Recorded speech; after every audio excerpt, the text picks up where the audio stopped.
All right, we're back, and we're going to get into game number 1 of the semifinals, number 2. This will determine which player goes on to fight against a laser in the grand finals here for the Corsair Cup. But before we do the intros, I'm going to do what I always do and respond to things I shouldn't respond to. So I don't want to give this person attention through their name, and I promise it's nothing too bad. But just basically commenting on how our boss should fire us because we complain too much about Zerg. So... just to touch on this really quick, guys, I think a lot of people often forget, ZhuGeLiang and I, as much as we like to do this, casting commentary, whatever, we're also fans of the game. And just like any other fan of the game, if you have to watch only ZvZ, you're going to get upset about it, you know? You get to, as a fan of StarCraft 2, say, I want more than just ZvZ. So deserve more. When you hear us complain about it, I'm sorry if it bothers you, but at the same time, that's what this channel's all about. Fans, we're basically fans that get to cast StarCraft. Pretty awesome, if you ask me. So hopefully you guys enjoy it as well. Either way, apologies if it offends you, but it's not going to be changing anytime soon. We got 2 resubs to shout as well. Hover hit us up with a 15-month resub that last game, and so did ECSM. Both of them for 15 months on the same day. Ooh. But in the top left side, to kick off this best of 3, he's our last Terran hope. It is going to be the Korean Terran KeeN. In the bottom left, as the blue Zerg, it is ZhuGeLiang. Yeah, I remember I was trying to learn how to pronounce this. I'll never still get it right. I've heard all other commentators say it differently. The best advice I was given though was pretend like your nose is stuffy while you're trying to say ZhuGeLiang. It's like ZhuGeLiang. Yeah, I remember that. Like just say it as lazy as possible. Yeah. I tried. I like this block out of KeeN, by the way. The depot going down is such a small investment that really does pay off well. It buys you so much time in certain instances. It's not going to stop a Roach Ravager push, but it guarantees that you're not going to have to deal with anything before that. Not for a while, at least. And you'll send that Reaper out to scout. Now, KeeN's actually, it's interesting, because KeeN, Top, Tang, Tails, like, these are guys who are regularly been showing up to everything. KeeN is, I'd say, the best out of most of our sort of mishmashed Koreans that play in foreign events. And I'm looking to him to do well, not just because I want to tear it in the finals, of course, but KeeN, it's weird. Like, when KeeN plays well, he plays really freaking well. And, like, we saw this showcased heavily in Gfinity last year, but sadly, not much outside of that. So, like, I know his potential's there. I've seen it, but we don't get to see it often. No, we do not. But, also, you know, he took what happened to Gfinity? Am I right? Oh, well, that's a whole nother... we could spend a lot of time talking about that. He took out Guru, which we already noted was pretty impressive. He took out Nidan, which is a different matchup, but still, like, you know, Nidan has some tricky... You know, he's a decent Protoss.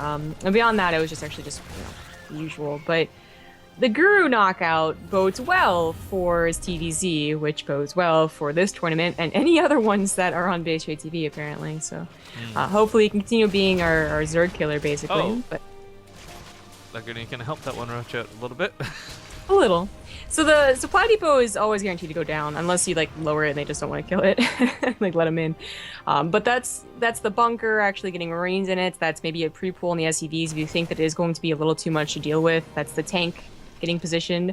This is only a little bit dangerous. With only 4 roaches, the tank should not be like killed. Like they can't one-shot it. So right. The important aspect of this is that it was roaches, not ravagers. Now these can walk away and morph into ravagers and be happy clams, but this was never really going to do that much damage with or without that tank. And again, just based on the premise that it was roaches, maybe it works to deny a little mining, but without corrosive biles, it's kind of hard to actually get those kills. Bit of an awkward spot, tank chasing the roaches like this.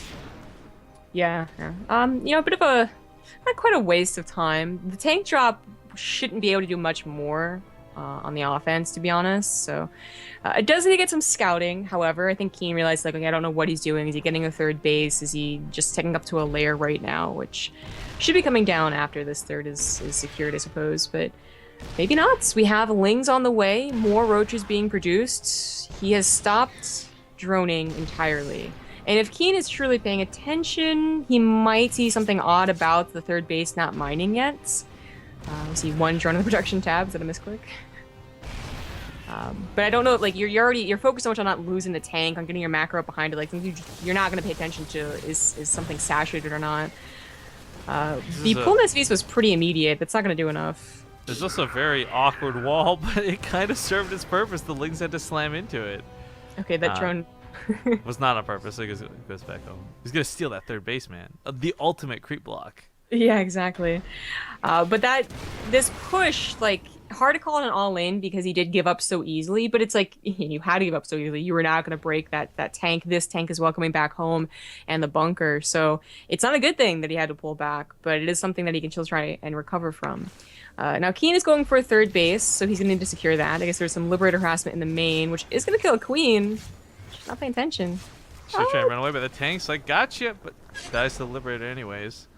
That's going to deny a fairly significant amount of mining with that Queen going down. This 4-color will finish up, but just going to that graph, that wonderful, wonderful income graph. KeeN jumps and leaps over a mountain when it comes to income.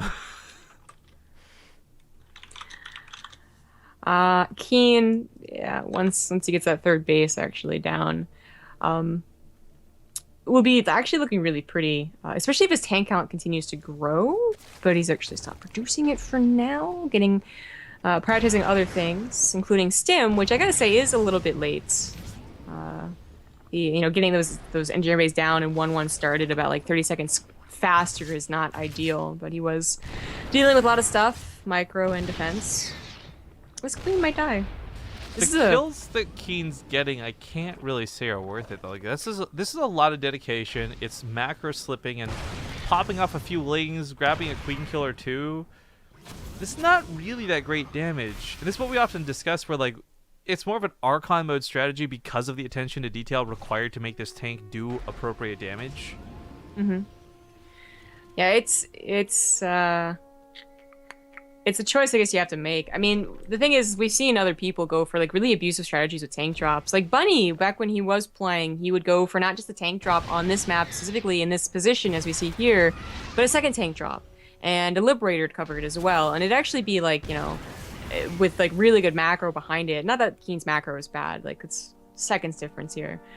But the tank push is a lot more important. It does not have Stim, which is why it looks a little odd. I thought he would have waited for it, but I guess 4 tanks, including this one that's just barely alive, dear God, is enough. And already getting past that choke certainly helps.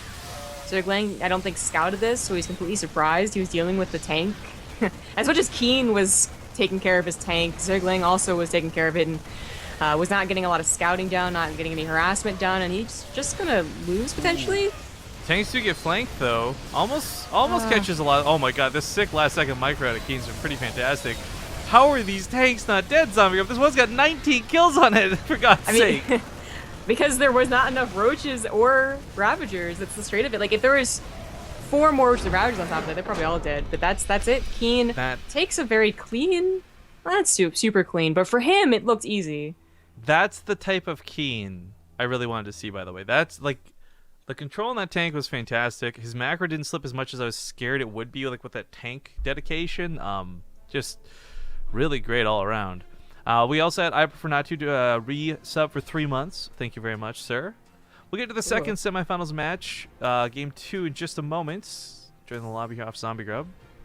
He chose Invader. Oh, that's... I guess it does kind of suck for Terran, so I'm kind of hope you overcome the Korean menace with a map that benefits you, or rather detriments you less than your opponent. Yeah. I just hate this map design. It's too bad. I'm really excited for what is a potential map contest coming up in the future. If you guys missed it, Team Liquid announced that they're going to do a map contest to make the maps. We're going to work on something, whether it's with Blizzard or on our own, absolutely, to host an actual contest for the maps too, so we can get them seen publicly. So I'm pretty excited for that. Next couple of weeks should be good. But anyways, Invader, we'll see you guys soon. All right, ladies and gentlemen. All right, game number 2 currently underway here. Spawning in the bottom right side of Invader. Remember, no cross spawns allowed on this map. It's going to be Menace's ZhuGeLiang. In the top right, as the red Terran, it is KeeN. Now, actually, the last time we cast the TvZ on Invader, we had that really, I'll say, interesting game with Euthermal, where he just went like 5 racks, all Marines, and I didn't think that'd be a possibility to pull off. And I tried it and failed miserably on my own, obviously. But I do wonder if KeeN has anything special for this map. The map does not cater well to Terran, and not just because of like thirds and trying to expand and macro, but also just there's not a lot of build space. Like we're seeing commonly a lot of Terran players are setting up more of their barracks and their natural and some of the factories in this like in between, because you just run out of space in the main so quickly. You have to pre-plan your SimCity, you know, for once. In StarCraft 2, you can get away with a lot. Like hardly do you ever see a tank trap between barracks and whatnot, but on this map, you actually just seriously run out of room if you don't do it right. So I like that drag and drop Dota quote. I wish I remembered what that was from. Must have been like the rare time Scar that was like casting with me. Yeah, so I think it's from when you guys cast like online together. Yeah. Not Home Story Cup. Because I was gonna say it must be one of the few instances you weren't there for, because there's not a lot of those. Well, I wasn't around when you guys cast together Home Story Cup, but that only happened like once, I think. The rest were like tri-casts. So man, I would agree.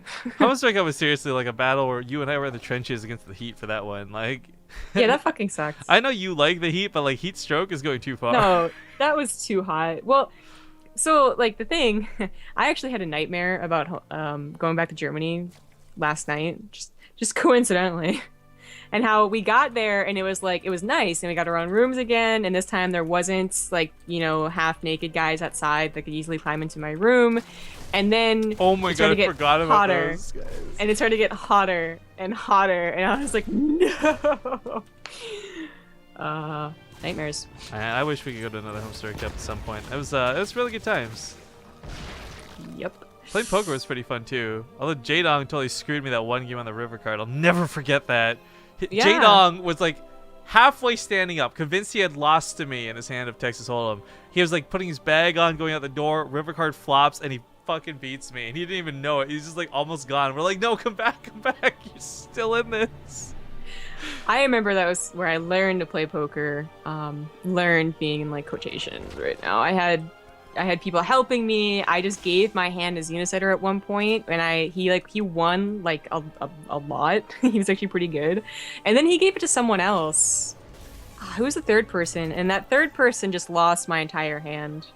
It was just fine. I wasn't expecting to get any money back, but Xenocider was surprisingly good. You were like literally macroing. It was like our combo, like. And then I just handed the macro to you. Wow. Yeah, pretty much. Okay, so for KeeN, he doesn't do anything too crazy this game. I want to point out ZhuGeLiang actually went for Overlord speed very early to dive in for this scout, and he actually gets pretty good information with it, seeing specifically the tank coming out so soon. Now, he might think it's tank drops. We know it's not, but something to prepare for. I don't know what it is about this map, because this is the second person that has seemingly, like, invested more into better scouting than I think is necessary, for the point that we just brought up, that it's not a very big base. Like, there's not a lot of space to hide, unless, you know, a Viking obviously takes care of things, and that's different. But if there's no Viking taking care of your slow Overlord, it would have seen the third command center. It probably would have gotten in pretty deep into your main base. They would have to actually use the very edge of the main base to keep something secret. Which is kind of hard to do as Terran, because usually your secret things are multiple barracks, basically. That, or don't look at my tech lab. You don't want to know what building it's on. Go away. Even then, you know, like the difference between like a Banshee with Cloak and a Liberator has not ended games in a while. I guess the one building would be an Armory, so I kind of take that back. But I feel like Hellbat pushes are something we don't see as often anymore. I am thinking more about that multiple barracks push that we saw. It was so crazy. Like, I still can't get over it because it was so strange. But either way, I mean, KeeN, what I'm interested about is with these double engineering base coming down, is this going to actually be him stalling for the push then? Like, not actually rushing to get in and out? By the perfect example of how cluttered this base gets really quick, you actually can't build another barracks around any of these buildings because you have to consider you leave space for the add-on. So there just really is no room to build anything. It's so ridiculous. That's why the engineering base go out here. Yeah, the engineering base looks so stupid right there. Actually, what's kind of cool, I guess, is if you do this with the way you gotta put depots down, you could have like a second wall, like a second layer of walling. So yeah. So the one thing I never mind on this map whenever I play it, or even when we watch it, is mutas. Like, when I first look at a SimCity base that looks ugly, I'm worried like, oh god, how is this gonna affect my Marine stimming forward or my Thor back in the day, Yeah. getting through stuff. But now with Liberators, it's no longer that much of a problem. Plus, the limited space in your main, I think, is like compare that to the amount of space they no longer have behind your natural with the rocks. And I'm not scared of mutas on this map. So that's the thing I guess I never really considered, but when you think about it, it makes a lot of sense where Liberators are made to be, they've taken the role of Thor's for anti-air, and a lot of that has to do with their splash damage, right? It's really flashy and splashy and all this cool stuff. But it is that you don't get stuck walking around the depots, trying to go down and up that ramp slowly, cluttered with a bunch of other units. Like, the Liberators' ability to move freely is probably their biggest aspect next to their speed when it comes to defending anti-air. Yeah. They have made life easier for sure, and that's why I think mutas in general are not as scary as they were for Terran, at least. Of course, Protoss and Zerg have their own problems, but Liberators just really have helped out with that. But again, the rocks are another big point that I think most people know exist now. We've had a few situations where they like run up against the rocks behind the person's natural, and it looks like they didn't know they were there. But yeah, she's talking about these rocks over here. So I mean, like, this whole bottom right corner of the map looks like it's accessible, but just that reminder that it's not. Yeah. And I guess we talk about mutas a lot, but we haven't really talked about how ZhuGeLiang Bling is not the go-to. So we kind of spoke about why maybe it isn't, but we also haven't, I guess, talked about how the lack of roaches is a lot more surprising. Like, especially since it's not cross-spawn. If this was cross-spawn, I could see ZhuGeLiang Bling being, like, fine, right? Because it'd be a huge map then. But for vertical spawns, definitely a roach push would happen so quickly and you'd be able to attack and expand as a Zerg player that's what I usually see it on this map. So to see our Zerg player go for ZhuGeLiang Bling, it's not that it's bad. In fact, he's getting to a pretty decent point too with his upgrades and his mutas on the way. It's that it is just a little more surprising seeing a Roach Ravager push that might have devastated KeeN as he tries to take this third base. Sorry guys, just fixing my glasses there, but looks like the engagement disengaged pretty quickly. But I guess I am. Whoa, the map whoa, has. Whoa. Whoa. Oh. Whoa. That's 3 layers. What is happening? He already had one, and then he started building 2. So he cancels. Just misclick, I guess. I was gonna comment though. This map, what's funny is it's never really gotten to this point, but it's worth noting. There's one base that you can't properly take on this map. They haven't fixed it yet, but for whatever reason, you can't take this base normally. So if this goes split case like scenario. I can't say that's going to be like what determines a winner or lose, but it's just to note that KeeN actually already has an inherent disadvantage for a 40-minute game. Close back, man. I mean, this is... I'm glad we're seeing a game like this finally, because Invader really has been a lot about like roach pushes or like thermal game with like mass marines, but just games that end in the mid game as opposed to any hope of Hive. Which apparently ZhuGeLiang is trying to get up to with Infestation Pit now on the way. But he is going to have a pretty tough push to hold once KeeN feels confident in unsieging his tanks and actually committing. I mean, his production, what's kind of scary though for KeeN is just, his production is still just getting up, right? Like, he had a couple of barracks put down the main. A lot of barracks put down the main, pardon me. But he had to build more over here. Now, thank God they removed that ramp, because if nothing else, it at least removes the ability for Ling Runby to catch him from behind. But this is where, again, mutas could strike and pick off tech labs, pick off reactors. Yeah. Speaking of the mutas, I have not appreciated the muta control of this game. It's not that it's been horrible, right? He still has 17 mutas, which is nice. What's that? You think it's been horrible? It's that they haven't been as good as they could be, especially considering there haven't been many liberators. Like, you know, there's 4 now as 2 just pop out, but that's still something that you can micro against. They tried once to get into the natural, and then they got pushed away because he didn't have them clumped up, and it looked a little weird. And he's been not catching these move outs, these very tiny pokes that are clearing up creep, is something that a mass amount of mutas, or even just 17 or 20 mutas, can actually deal with. But he just said they've always been somewhere else. Like right now, why are they on the complete left side of the field? They're chasing 1 medevac, and they're even going to miss it. Oh god. And sunglasses are not helping with this glare today. Jesus Christ. Liberators, though, are high enough in number now that the mutas, you talk about the control, they've got to be controlled perfectly going into this fight. Because if they do anything other than harass, if they try and engage this army head on, not only are there a ton of Marines, but there's a lot of splash damage from the Liberators waiting to go off. Yeah.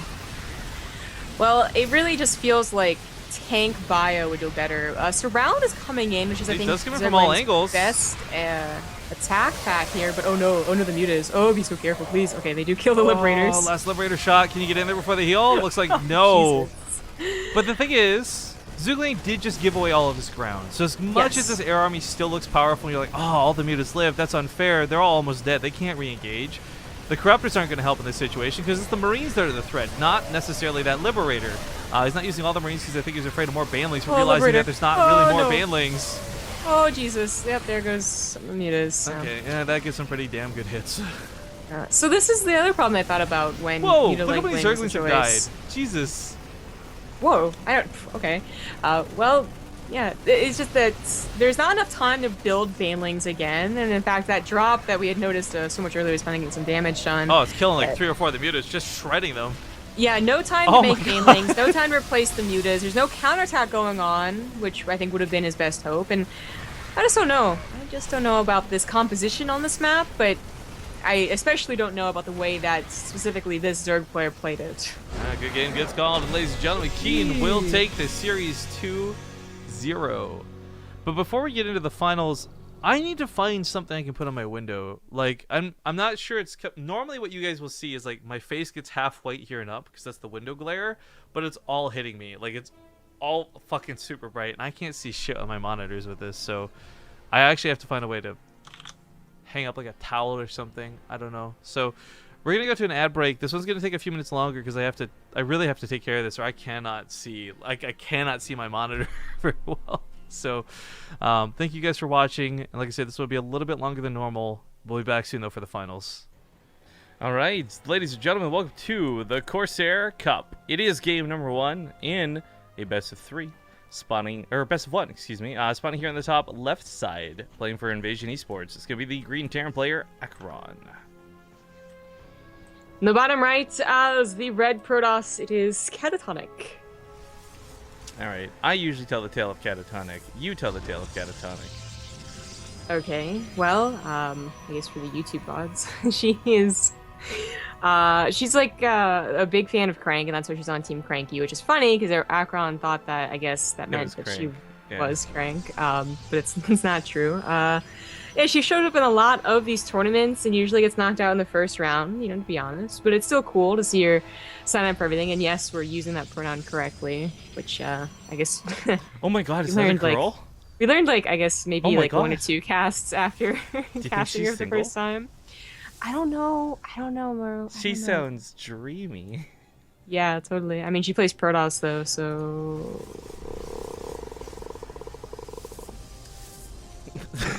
So what you're saying is undateable. Understood. Literally undateable.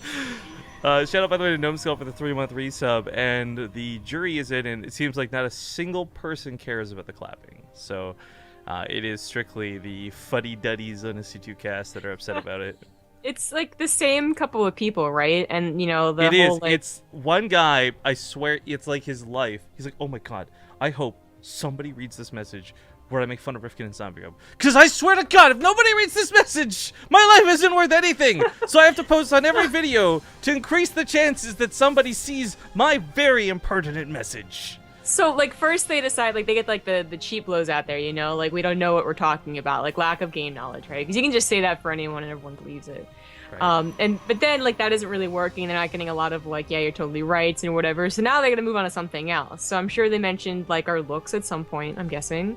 Oh, that's dirty. Oh, that's mean. So I personally love this move. I've actually done this several times on the stream recently, but the way I do it personally is you put it down here and flip it over so it's less easy to see.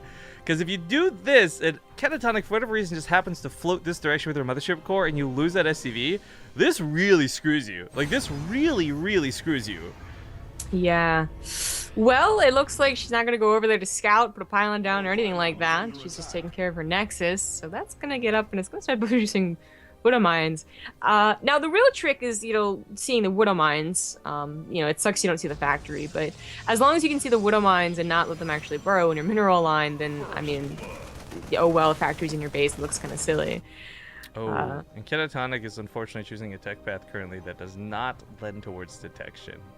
If you've got a Stargate opener and you open wrongly with a Phoenix, that's fine. It can still scoop up the Widow Mine. If you open with a Robo, you get an Observer up. But because she's going for what I'm assuming was going to be a lot of Adepts, unfortunately, first off, there's a bunker down here, but the map can still be abused. I'll talk about that in a moment.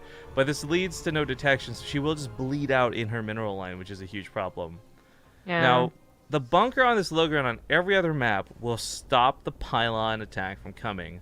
What is retarded is even with the changes, and I mean, this cliff was added to stop this from happening, even with the changes, you can still put a pylon down here out of range of the bunker and reach that depot to break the wall. So the pylon attack can still work. Now, it looks like she's got some idea what's going on, so while she's not going to be able to stop this first widow mine, the observer should be out in time to stop the second or the third. She did. That's what she killed with the platoon recharge. Oh, my bad, I missed that. The second widow mine. Yeah. Yeah, it's going to get burrowed. Ooh. Not anything. Well, mildly annoying, not a huge threat. Yeah. Well, that was the big thing, is that, like, she saw the widow mine go into her mineral line, which I was really worried was not going to happen. I think that was the intention of the Reaper, like you send in the widow mine, I send in the Reaper, and maybe they're a little distracted. It just didn't work out that way. So while it looked really silly and it looked like a mistake, I mean, the point is nothing actually happened, and hopefully this widow mine doesn't accidentally get something. This is something that can actually end games, though, because the problem is, like, if let's say Catatonic was going for Twilight Council tech, or just a quick blink all-in or anything like that, DTs even, like, this would have just stopped her dead in her tracks. She would never have the money to build anything in time, and boy, I've seen people just leave. Not my games personally, but, like, we've cast a couple games where people have just, like, left upon scouting that factory and said, nope, fuck it, I went the wrong direction with this. So, nice recovery from Catatonic. Now, the Liberator comes in, and this is going to be annoying because she can't quite deal with it. I'd say right now it's not too pertinent to deal with it, though. It's not the biggest threat where it currently is. You can still mine off of most of the mineral patches comfortably, but no Stargate means no easy way to shoo it away. Go on, get. Yeah, unfortunately, that is a pretty perfect position. That's where a pylon has to be put down, that a sacrifice of 2 probes, basically. So actually, I have to get it down. Looks like she's actually just going to kill it the old-fashioned way, so she loses a probe and a single stalker, so not really that bad. That's fine to do as well. And I mean, everything looks like it's going fine. Akron, he's kind of just been going for like very light pressure though. So this is just simply like a test of can you react to very simple stuff. And well, she passed the test, but now it's to do with the macro game. And unfortunately, even though Catatonic has been doing fine, like defending wise, like taking care of the Widow Mine, taking care of the Liberator, the macro has slipped. She is at 34 probes compared to a Terran on 47 with mules and 3 CC. So, just to touch base on something that happened there too, since people in chat were bringing it up briefly, more Liberator, denial on the main. When I was mentioning the factory going down and possibly screwing you, a big aspect of it is it's not your factory in the Widow Mines not making Widow Mines that's the problem, it's the fact that it delays your starport. You can't do follow-up harass like with these Liberators. So, again, just if that proxy had gone wrong, if the SCV had never got to complete it, this game could look very intensely different. And not because of the Widow Mines, but because of the Liberators. Akron does take a third while this goes on, just kind of extending his lead here just a bit. We look at the income graph, and you can see soaringly just how large it's gotten, thanks to those Liberators. Catatonic's probe count is kind of low, and that's not entirely due to kills, but it doesn't help that the Liberators did get some kills.